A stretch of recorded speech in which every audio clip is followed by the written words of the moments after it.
अस्सलाम वालेकुम। YasinSanalysis.com पर आप तमाम लोगों को खुश आमदीद। इससे पहले जो शॉर्ट क्लिप बनी आपको मैंने ये बताया कि ये मेरे हाथ एक किताब आई है जिसको पाकिस्तान का आइन, दस्तूर पाकिस्तान, कॉन्स्टिट्यूशन ऑफ पाकिस्तान 1973 में जो तख्लीक किया गया, तश्कील दिया गया, मैं आप तमाम लोगों से गुजारिश करता हूँ कि इसको आप पढ़ें और समझें कि ये आर्टिकल्स इसके क्या कुछ कहते हैं, क्योंकि इसी आर्टिकल्स के तहत कल रात सुप्रीम कोर्ट ने भी एक बहुत बड़ा फैसला, तारीख साज फैसला पाकिस्तान में सुनाया। और इमरान खान की हुकूमत जो पिछले इतवार को डिज़ोल्व हो गई थी, ख़त्म हो गई थी, अदम एतमाद के हवाले से पाकिस्तान के कौमी असम्बली के जो डिप्टी स्पीकर कासिम सूरी साहब ने जो अदम एतमाद की जो प्रोसीडिंग्स थी उसको कालअदम करार दे दिया था, गलत करार दे दिया था और वो नहीं हुई। और उसकी वजह बताई जा रही थी कि पाकिस्तान की इंटरनल पॉलिटिक्स में बैरूनी मदाखलत सामने आ रही है, जिसकी वजह से उसको कालअदम करार दे दिया गया था। और यानी 3 अप्रैल को जो अदम एतमाद की के लिए वोटिंग होनी थी वो नहीं हो सकी। बहरहाल कल एक बहुत बड़ा तारीख साज फैसला हुआ और पाकिस्तान की सुप्रीम कोर्ट ने ये फैसला सुनाया कि 3 अप्रैल का जो मामला था नेशनल असम्बली का वो गैर आइनी था और उसको कलअदम करार देते हुए असम्बलियों को बहाल कर दिया, इमरान खान को बहाल कर दिया और तमाम मामलात वैसे ही चलेंगे जो 3 अप्रैल या उससे पहले चल रहे थे। तो बहरहाल ये जो बुक है कॉन्स्टिट्यूशन ऑफ पाकिस्तान, ये हम सबको पढ़नी चाहिए और हमें मालूम होनी चाहिए कि ये दस्तूर आइन जो पाकिस्तान का दस्तूर है ये क्या कुछ कहता है। बहरहाल इसके अलावा जो भी जो हालात व वाक़यात हैं वो आपके साथ शेयर डेली बेसिस पे किए जाते हैं। ये कल का जो पाकिस्तान की सुप्रीम कोर्ट का जो तारीख साज फैसला था, उसके बाद आज हमारे पास जो मामलात आए हैं, जो पाकिस्तान स्टॉक मार्केट है वो तकरीबन 400-500 पॉइंट प्लस में है। 44,500 तक मार्केट आ गई है और बड़ा पॉजिटिव इसको लिया जा रहा है कि जनाब कल जो सुप्रीम कोर्ट ने इंटरवेंशन की, जो कौमी असम्बली के मामलात में इंटरवीन किया, वो बहुत ज़्यादा पॉजिटिव रहा है, जिसका रिफ्लेक्शन हमें बिल्कुल क्लियर दिखाई देता है कि पाकिस्तान की स्टॉक मार्केट आज 650-700 पॉइंट प्लस में है। बहरहाल इस मामले को मज़ीद देखना पड़ेगा। आज रात में भी इमरान खान साहब कौम से खिताब करेंगे और वो देखते हैं कि क्या कहते हैं और क्या कुछ पॉसिबिलिटीज़ हो सकती हैं। क्या एक तकरीबन 155 या 150 जो कौमी असम्बली के मेंबरान हैं इमरान खान साहब या पाकिस्तान तहरीक इंसाफ के पास, क्या वो उसको अपनी रेजिग्नेशन टेंडर करेंगे, अपने इस्तीफ़े दे देंगे, या इसके अलावा कोई और उनके पास शतरंज के मोहरे या शतरंज की कोई चाल हो जो उसको चलेंगे। बहरहाल ये आज रात में हमें देखना पड़ेगा। लेकिन अब तक हमें ये दिखाई दे रहा है कि कल के सुप्रीम कोर्ट का जो फैसला था वो पाकिस्तान के लिए, पाकिस्तान की स्टॉक मार्केट के लिए वो काफ़ी बेहतर दिखाई दिया। अच्छा, इसके अलावा आज जो कि हमारे यहाँ पाकिस्तान में जो डॉलर की जो ऊंची उड़ान थी, तकरीबन 190 रुपए के करीब तक आउट ऑफ द मार्केट या ओपन मार्केट में जिस तरीके से मार्केट बहुत ज़्यादा फ्लक्चुएट कर रही थी, लेकिन अभी तक ताज़ा तरीन खबर यह है कि पाकिस्तान में डॉलर की कीमत थोड़ी बेहतर हुई है और 185-186 तक चला गया, जो कि 187-188 को भी टच कर गया था या 190 को भी टच कर गया था। इस वक्त जो पाकिस्तान में जो दोपहर का टाइम हो रहा है, 2-3 बज रहे हैं और इस वक्त जो डॉलर की रेट है वो 185 रुपीज़ पहुँच गए, जो कि बहुत पॉजिटिव दिखाई दे रहा है कि कराची स्टॉक भी पॉजिटिव है और पाकिस्तानी रुपया भी काफ़ी अप्रिशिएट हुआ है ऑन द बेसिस ऑफ कि कल रात को जो सुप्रीम कोर्ट ने फैसला सुनाया। बहरहाल इसके क्या मुहर्रिकात होंगे, आगे क्या होगा, आज रात इमरान खान साहब क्या फैसला सुनाते हैं, क्या ऐलान करेंगे, यह आज हमें देखना पड़ेगा। अच्छा, इसके अलावा जो दूसरी मामलात हैं, यानी जो इंटरनेशनल मार्केट के हवाले से बात कर लेते हैं, या हमारे पास जो गोल्ड एंड सिल्वर और क्रूड ऑयल की प्राइसेस में एक होशरुबा इजाफा, तेज़ी और मंदी देखी जा रही है, इसके क्या मुहर्रिकात हैं, क्या वजूहात हैं, इस पे थोड़ा सा हम डिस्कस करते हैं। अच्छा, पिछले 10-15 दिन से हमारे पास ये खबर आ रही है कि जनाब अमेरिका जो है दोबारा से अपने इंटरेस्ट रेट को बढ़ाने की तरफ जा रहा है। 2 दिन कबल हमारे पास अमेरिका की फेडरल ओपन मार्केट कमेटी की जो meeting of the minutes release किए गए, उसमें ये कहा गया है, जो बताया जा रहा है, जो इशारे हमें नज़र आ रहे हैं, उसमें यही कहा जा रहा है कि क्योंकि अमेरिका में जो महंगाई है 40 साल की बुलंद तरीन सतहों पर चल रही है, वहाँ पे इन्फ्लेशन रेट जो कि 2% होना चाहिए वो 7.9%, नियरली 8% पे वहाँ पर इन्फ्लेशन रेट चल रहा है। अब जाहिर है कि इस इन्फ्लेशन रेट को कंट्रोल करने के लिए, इस महंगाई के ख़तरनाक जो मुहर्रिकात हैं उसको रोकने के लिए अमेरिका के पास या दुनिया के डिफरेंट सेंट्रल बैंक्स के पास एक ही टूल होता है, नॉर्मली कि वो अपने इंटरेस्ट रेट को, अपने शरह सूद को बढ़ा दें। पिछली मीटिंग में जो कि 16 मार्च को हुई, उसमें अमेरिका ने अपने शरह सूद में 25 बेसिस पॉइंट का इजाफा किया। कहा यह जा रहा था कि 50 बेसिस पॉइंट का इजाफा होगा, लेकिन 25 बेसिस का इजाफा किया गया, जो कि तकरीबन 4 साल के बाद अमेरिका ने पहली बार अपने शरह सूद में इजाफा किया। बहरहाल अब दोबारा से ये बातें शुरू हो रही हैं कि जनाब अमेरिका अपने शरह सूद में इजाफा करेगा और 40 साल की जो महंगाई है उसको कंट्रोल करने की कोशिश करेगा। इससे पहले हमने ये देखा था कि अमेरिका में जो बॉन्ड परचेजिंग का सिलसिला था उसको टेपर करने की बात हुई थी और काफ़ी हद तक तकरीबन $50 बिलियन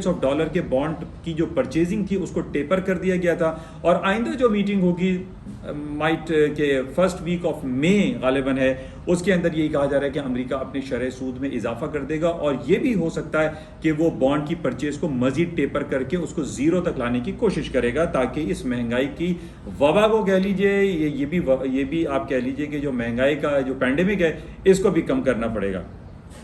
बहरहाल इस हवाले से हम ये देख रहे हैं कि आज अमेरिका की जो मार्केटें हैं या जो ग्लोबेक्स मार्केट है वो 100 पॉइंट तक पहुंच चुका है। अमेरिका का डॉलर इंडेक्स जो कि तकरीबन 2 साल की बुलंद तरीन सतहों पर आ चुका है। इसी तरीके से हम देखते हैं अगेंस्ट वर्सेस यूएस डॉलर, तो जापानीज यन हम देख रहे हैं 5 साल 6 साल की कमजोर तरीन सतह पर खड़ा हुआ है। 125 124.10 20 पे मार्केट चल रही है। जापानीज यन भी वीकर साइड पे चलता चला जा रहा है। इसी तरीके से स्विस फ्रैंक है, जापानीज यन है, यूरो है, स्टर्लिंग है, ये तमाम currencies across the board versus US dollar weaker side पे चलती चली जा रही हैं। अच्छा, अब इसके मवाजने पे अगर हम ये देखते हैं कि नॉर्मली जब डॉलर इंडेक्स स्ट्रॉन्गर साइड पे जाता है तो लाजमी तौर पर हम देखते हैं कि गोल्ड की कीमतें भी नीचे गिर जाती हैं, लेकिन ऐसा नहीं हो रहा है। इससे पहले भी मैंने आपसे ये जिक्र किया था कि गोल्ड के ऊपरी सतहों पर रहने की वजूहात कुछ दूसरी दिखाई दे रही हैं। उसकी पहली वजह तो यही है कि जो पिछले 1.5-2 महीने से हम देख रहे हैं कि रूस और यूक्रेन के दरमियान जो जंगी कैफियत चल रही है, जो कि अनसर्टेन सिचुएशन कहीं भी प्रिवेल करती है, तो उसमें गोल्ड की कीमतें ऊपरी सतहों पर जाती हैं। पहली बात, न सिर्फ यूक्रेन और रूस में बल्कि सऊदी अरब और यमन के दरमियान जो जंगी कैफियत आए दिन हमें सुनाई देती है कि जनाब 10 मार दिए, 20 मार दिए, या कहीं यमनी जो फोर्सेस हैं, जो उनकी जो हौसी कबाइल हैं, वो अटैक कर देते हैं जद्दा की रिफाइनरी पे, कभी रियाद की रिफाइनरी पे, या उनके जो सदर्न एरियाज है वहाँ पर बहुत ज़्यादा बमबारी और जो जंगी कैफियत है वो बरपा रहती है, और जो कि जिसकी वजह से हम ये देखते हैं कि सोने की कीमतें ऊपरी सतह पर चली जाती है। इसी तरीके से आप फ़लस्तीन के मामलात को ले लीजिए। फ़लस्तीन और इसराइल में जो हालात हैं वो भी दगरगू रहते हैं और एक केओस और एनार्की वाली सिचुएशन क्रिएट रहती है। इन तमाम हालात व वाक़यात का अगर आप जायज़ा लेते हैं तो इसमें हम ये नहीं कह सकते कि America dollar across the board higher level पे जाने के बावजूद गोल्ड की कीमतें नीचे नहीं आ रही हैं। क्यों नहीं आ रही है, और उसकी वजूहत मैंने आपको बता दी, जो जंगी कैफियत है। और अभी भी आज जैसे कि वीकली क्लोजिंग है, हमेशा मैं आपसे ये कहता हूँ कि वीकली, मंथली और क्वार्टरली, ईयरली क्लोजिंग सब वेरी इंपॉर्टेंट क्लोजिंग होती है। आज की क्लोजिंग हमें गोल्ड की देखनी पड़ेगी। टेक्निकल ग्राउंड पे 1915 से ऊपर अगर गोल्ड की कीमतें बंद होती हैं फ्राइडे क्लोजिंग में, तो माइट पॉसिबल गोल्ड की कीमतों में मजीद तेजी आ जाए। तो इसको बगौर आप जायजा लीजिएगा रात की क्लोजिंग पे, और दैट्स वेरी वेरी इंपॉर्टेंट। और पाकिस्तान में भी इसी हवाले से हम देख रहे हैं, चूंकि डॉलर भी 190 तक पहुंच गया और जिस तरीके से सोने की कीमतें भी ऊपर की तरफ जा रही हैं, तो पाकिस्तान में भी इस वक्त सोने की कीमत पर तोला 1,35,000 रुपये तोला पहुंच चुकी है, जो कि होशरुबा इजाफा है। इससे पहले हमने तारीख में कभी भी नहीं देखा कि 1,35,000 रुपये तोला पाकिस्तानी मार्केटों में सोना ट्रेड हो रहा है। तो बहरहाल ये एक संगीन मामलात हैं, और जिसकी बुनियादी वजह हमारे सामने सिर्फ यही है कि जो रूस और यूक्रेन का जो मामलात हैं, इसकी वजह से सोने की कीमतों में मुस्तकिल इजाफा देखने में आ रहा है। अच्छा, इस अनसर्टेनिटी की एक और वजूहत हमें दिखाई दे रही है कि आज एक खबर हमारे पास आई कि जनाब चाइना ने बहुत सख्त शदीद मुज़ाहमत का और बहुत वार्न किया है कि नैन्सी पेलोसी जो कि हाउस ऑफ रिप्रेजेंटेटिव की स्पीकर हैं, उन्होंने ये इरादा जाहिर किया है कि वो ताइवान को विज़िट करेंगी, चाइना का पड़ोसी मुल्क। और हमें ये मालूम है कि चाइना और ताइवान के मामलात जो है वो कशीदा रहते हैं, और इसके अंदर अगर अमेरिका मदाखलत करता है तो ये एक संगीन नताइज इसका सामने आ सकते हैं। इस वजह से चाइना ने बहुत शदीद मुज़ाहमत का मुजाहरा किया है और ये कहा है कि नैन्सी पेलोसी जो है वो ताइवान विजिट नहीं करें। तो ये देखें एक नेगेटिव सेंटिमेंट्स आ रहे हैं और इस नेगेटिव सेंटिमेंट्स पे सोने की कीमतों में इजाफा हो जाता है। अच्छा, कल रात ही यूनाइटेड नेशन में एक करारदाद मंजूर की गई है जिसमें यूनाइटेड नेशन की राइट्स काउंसिल से रशिया को आउट कर दिया गया है, रशिया को बेदखल कर दिया गया है, रूस को निकाल दिया गया है और इस फेवर में 93 वोट्स पड़े, नो में 24 वोट्स पड़े और एब्सेंशिया में 58 कंट्रीज जो है वो एब्सेंट रहे। तो ये कानून पास कर दिया गया और रूस को यूनाइटेड नेशन की राइट्स काउंसिल से बेदखल कर दिया गया, जो कि एक नेगेटिव है और इन नेगेटिव मामलात में सोने की कीमतों में इजाफा हो जाता है। अच्छा, इसके अलावा एक बहुत 2 साल से हम सुन रहे थे जमाल खशोगी, जो कि एक सऊदी अरब के एक राइटर थे, रिपोर्टर थे, जिनको मार दिया गया था इस्तांबुल टर्की के जो सिफारत खाना है सऊदी अरब का, उसमें उनका मर्डर हो गया था। इस हवाले से आज खबर ये आई है कि जमाल खशोगी के तमाम जो केसेस हैं, उसकी जो प्रोसीडिंग्स है वो सऊदी अरब में चलाई जाएंगी और उसको टर्की से हटाया जा रहा है, वो केस अब टर्की में नहीं चलेगा। बहरहाल ये एक खबर है, इसको आप देखिएगा, इसके क्या प्लस माइनस मार्केट में होते हैं ये हमें चेक करना पड़ेगा। अच्छा, इन तमाम मामलात के साथ साथ आज जो हम ये देख रहे हैं अक्रॉस द बोर्ड पूरी दुनिया की जो स्टॉक मार्केट है उसमें मालूम नहीं क्यों तेजी आई हुई है। अब जहां तक जब हम ये जानते हैं कि जब अमेरिका में और दुनिया भर में इंटरेस्ट रेट बढ़ाने की जब बातें होती हैं तो जाहिर है इसका नेगेटिव इफेक्ट स्टॉक मार्केट पर पड़ता है और स्टॉक डाउन साइड पर आते हैं। लेकिन आज हम देख रहे हैं कि अमेरिका की S&P, Dow Jones, Nasdaq, even के जो बरतानिया की फुटसी है और CAC इंडेक्स है और जर्मन डैक्स है, ये सब पॉजिटिव टेरिटरी में खड़े हैं। अब उसके पॉजिटिव टेरिटरी में खड़े होने की वजह क्या हम ये कह सकते हैं कि ये आखिरी सांसें हैं। एक तरफ तो अमेरिका 4 साल के बाद अपनी बड़ी तेजी से इंटरेस्ट रेट बढ़ाने की बातें कर रहा है और दूसरी तरफ स्टॉक मार्केट है ऊपरी सतहों पर जा रही हैं। ये एक बिल्कुल रिवर्स सिचुएशन दिखाई दे रही है। बहरहाल अभी इन हालात में तो मैं आपको सिर्फ यही रिकमेंड कर सकता हूं कि आप कोई टेक्निकल ग्राउंड पे कोई रेजिस्टेंस लेवल को देख के शॉर्ट सेलिंग से चांस लें, बाइंग से चांस फिलहाल ना लें, क्योंकि ये इंटरेस्ट रेट बढ़ाने की जो बातें हो रही हैं इनमें हमेशा हमने देखा है कि जब भी इंटरेस्ट रेट बढ़ाने का सिलसिला होता है उसमें स्टॉक्स डाउनफॉल पे जाते हैं, ऊपरी सतहों पर नहीं जाते। बहरहाल इसको देखना पड़ेगा कि अभी बहरहाल तकरीबन 20-22 दिन रह गए हैं अमेरिका के इंटरेस्ट रेट के अनाउंसमेंट में, लेकिन जो खबरें अब हमारे पास कंपाइल हो रही हैं उसमें यही कहा जा रहा है कि अमेरिका अपने इंटरेस्ट रेट में इजाफा कर देगा, न सिर्फ इजाफा करेगा बल्कि अपने बॉन्ड परचेज को भी टेपर कर देगा।